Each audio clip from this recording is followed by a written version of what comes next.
Estamos ya con Daniel Legarda, y ex ministro, ex viceministro, estuvo en algunos de los convenios que se firmaron de libre comercio, como por ejemplo el que llevó adelante el presidente Lasso, que fue el de China. Él dejó firmado también avanzado el de Costa Rica, que lo ha firmado el presidente Noboa. Hay uno más en Canadá, la leía la ministra Sonsoles García, y me parece que había uno con Corea del Norte. Daniel, te voy a rogar, porque tenemos 15 minutos, seamos los más sucintos posibles. Es bueno, creo yo, para el Ecuador haber firmado finalmente ese TLC que se ha hecho con Costa Rica, que arranca el 1 de octubre. ¿Es bueno y por qué? No se te escucha. Gracias a todos. Ahí está bien. Ahora sí, ahora perfecto, sí. Perfecto, un saludo a todos ahí también en estudios y a todos la audiencia, por supuesto. Mira, es una excelente noticia, Eduardo, yo creo por una razón fundamental. En Ecuador estamos pasando por una época de estancamiento económico, la economía está relativamente complicada, ¿no es cierto? Y necesitamos, para poder crecer, las empresas necesitan alternativas en los mercados externos. Y el hecho de que podamos profundizar las relaciones comerciales con países en todas las esferas del mundo, pues es una noticia positiva. En mayo fue China, la entrada en vigencia de China. Ahora se ha dado la noticia de que la entrada en vigencia del acuerdo con Costa Rica será el 1 de octubre. Son excelentes noticias para el país porque todas abonan hacia ese objetivo. En el caso particular de Costa Rica, este fue el primer TLC que se firmó en el gobierno anterior, el expresidente Guillermo Lasso.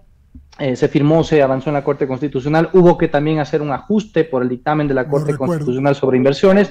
Finalmente lo hicimos dentro de la gestión, mientras yo estuve en el servicio público también, y ya se dejó listo para que la Asamblea lo ratifique finalmente, que esto se dio en el mes de febrero. Costa Rica tenía todavía algunos pasos por delante que han culminado, y en la anterior semana, en el encuentro de las dos autoridades, ya se han intercambiado las notas diplomáticas, que es una formalidad, y la fecha finalmente es el 1 de octubre. Es un nuevo acuerdo comercial, un nuevo hito dentro de la política comercial del país, que ya se vuelve política de Estado, y creo que eso es otra de las buenas noticias en una escasez de políticas de Estado que estamos viendo, ¿no es cierto?, en este tiempo en el país. Entonces esto es una noticia muy buena.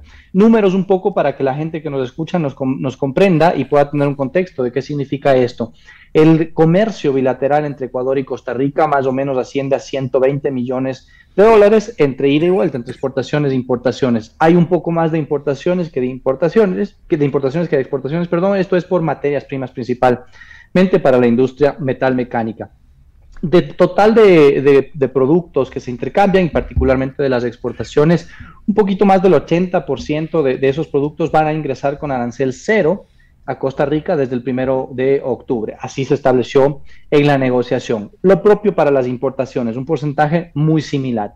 Luego hay otro porcentaje menor, relativamente menor, entre el 14 y 15%, de productos cuyo arancel reducirá en el tiempo, de entre 5, 7, 10 años, y mucho menos productos ya más años, ¿no? Resta un poquito de espacio de 4% de exclusiones, que son algunos productos agrícolas, agroindustriales de sensibilidad mutua que se han excluido. Pero la gran mayoría están incluidos, el 97, 96% de los productos, y van a recibir una preferencia desde el inicio del acuerdo en la mayoría de casos, ¿no? Javier Segarra, por favor.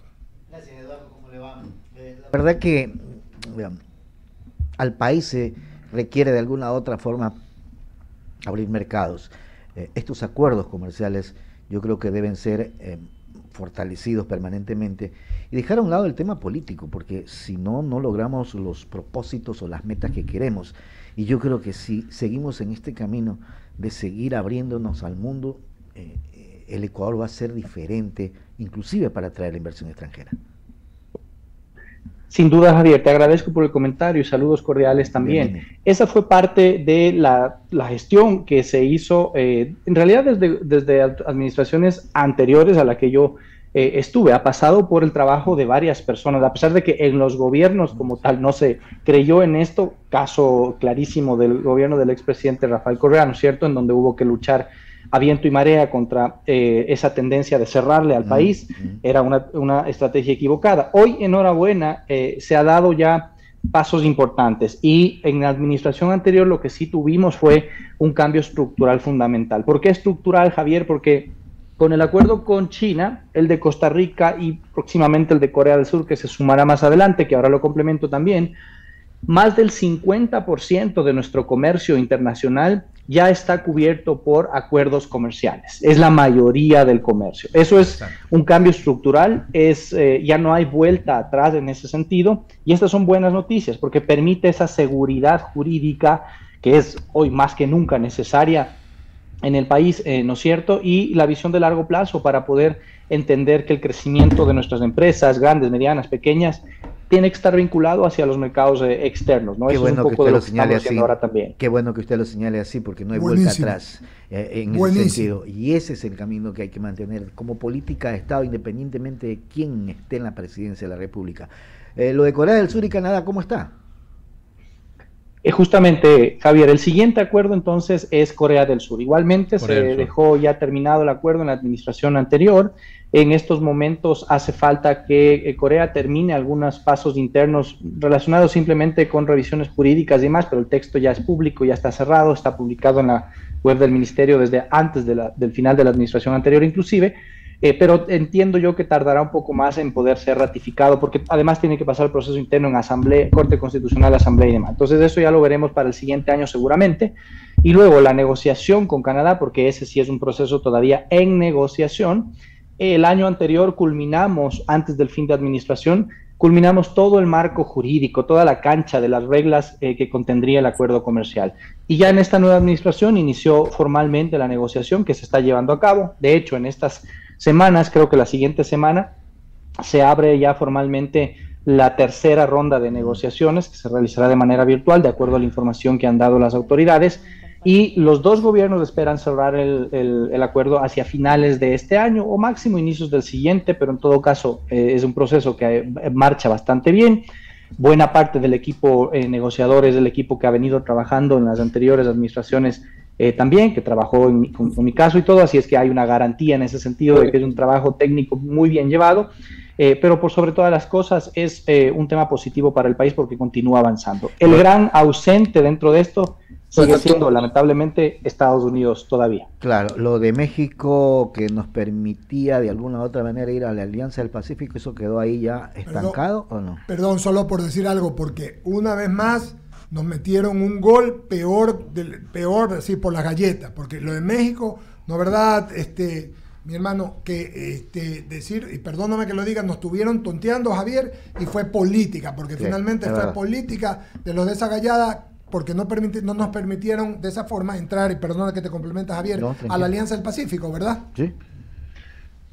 Yo creo, Eduardo, que tú has mencionado algo importante. El problema de México tiene nombre y apellido, y son 4 letras en particular, AMLO. El presidente López Obrador de México fue el principal opositor, o no opositor de frente al menos, pero fue quien impidió que México y Ecuador puedan tener un acuerdo comercial, ¿no? Y esto porque soy testigo de que los esfuerzos llegaron hasta el máximo nivel posible en la administración anterior, hasta el último día de gobierno inclusive, pero ya no había esa voluntad de querer seguir avanzando. Y hoy, con lo que ha pasado recientemente en los temas más de índole política, pues uno puede darse cuenta de que había involucrado también esos temas en las decisiones.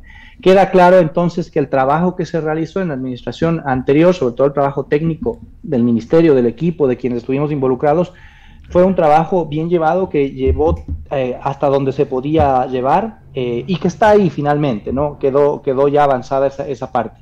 Es la voluntad política final del presidente de turno en este caso la que falló en México y a la que impidió que se pueda avanzar. Lamentable, lastimosamente, porque no se trata de la afinidad o desafinidad política de un presidente o de un ministro, sino de sectores productivos que se benefician de esto en ambos países detrás. No obstante, queda claro que se avanzó, fue un hito histórico lo que se logró en la administración anterior, con lo que hemos conversado, China, Corea del Sur, China, Costa Rica, lo que va a venir de Corea del Sur, también los avances con Canadá y demás, porque ya dejó ese camino trazado, allanado. Ya no es una discusión ideológica la política comercial en el país, si vamos o no a acuerdos comerciales, ya se superó esa discusión, ya no es ideológica, ahora hay que ir a acuerdos comerciales bien negociados como se han mantenido, porque esto beneficia al sector productivo del país, a quien genera la riqueza de nuestro país. Y enhorabuena, ahora ya le corresponde a las empresas, a los sectores productivos, aprovechar estas herramientas de mejor manera, ¿no?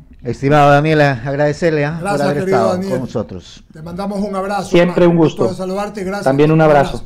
Gusto de saludarte. Saludos. Y antes de ir al corte comercial, les tengo la última para todos. Bueno, ¿Cuál es la Deme. última? ¿Cuál es la última? ¿Se acuerda usted de ese par de amigos periodistas Ya. que se fueron a Nueva York hace algunos años? Ya. Estaban tomándose unos whiskachos, Ya. se les acabó el hielo y cogieron la nieve. No. Sí. Pusieron la nieve. Bueno, los dos están en la CTE, le cuento. Usted